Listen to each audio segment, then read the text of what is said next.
குழந்தைகள் மீதான தாக்குதல் எதிரொலியாக கேரள பள்ளிகளில் புகார் உதவி பெட்டிகள் அமைக்க திட்டமிடப்பட்டுள்ளது.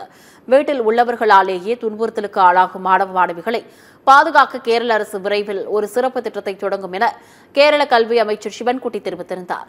அதன்படி வீட்டில் உறவினர்களால் துன்புறுத்தப்படும் குழந்தைகள் ரகசிய புகார்களை அளிக்கும் வகையில் பள்ளிகளில் புகார் உதவி பெட்டிகள் அமைக்கப்படும் என்று கூறியுள்ளார். இந்த பெட்டியில் புகார் தெரிவிக்கும் குழந்தைகள் தங்கள் பெயரை எழுத வேண்டிய அவசியம் இல்லை என்றும் அவர் தெரிவித்துள்ளார். புகார் உதவி பெட்டியை பள்ளியின் தலைமை ஆசிரியர் வாரந்தோறும் சரிபார்த்து நடவடிக்கை எடுக்க வேண்டும் என்றும், கடுமையான புகார்களாக இருந்தால் அரசுக்கு தெரிவிக்க வேண்டும் என்றும் உத்தரவிடப்பட்டுள்ளது. இதையடுத்து துன்புறுத்தலுக்கு ஆளாக்கப்பட்டு குழந்தைகள் அடையாளம் காணப்படுவார்கள் என்று தெரிவிக்கப்பட்டுள்ளது. முன்னதாக ஆலப்புழாவில் 9 வயது சிறுமி கன்னத்தில் காயத்துடன் பள்ளிக்கு வந்துள்ளார். இதுபற்றி விசாரித்தபோது அவளை தந்தை மற்றும் மாற்றாந்தாய் சேர்ந்து தாக்கியது தெரியவந்துள்ளது. இதுகுறித்து பள்ளியின் தலைமை ஆசிரியர் கொடுத்த புகாரின் பேரில் குழந்தைகள் நல அதிகாரி விசாரணை நடத்தி காவல் நிலையத்தில் புகார் அளிக்கப்பட்டதைத் தொடர்ந்து சிறுமியின் தந்தை மற்றும் மாற்றாந்தாய் கைது செய்யப்பட்டனர் என்பது குறிப்பிடத்தக்கது.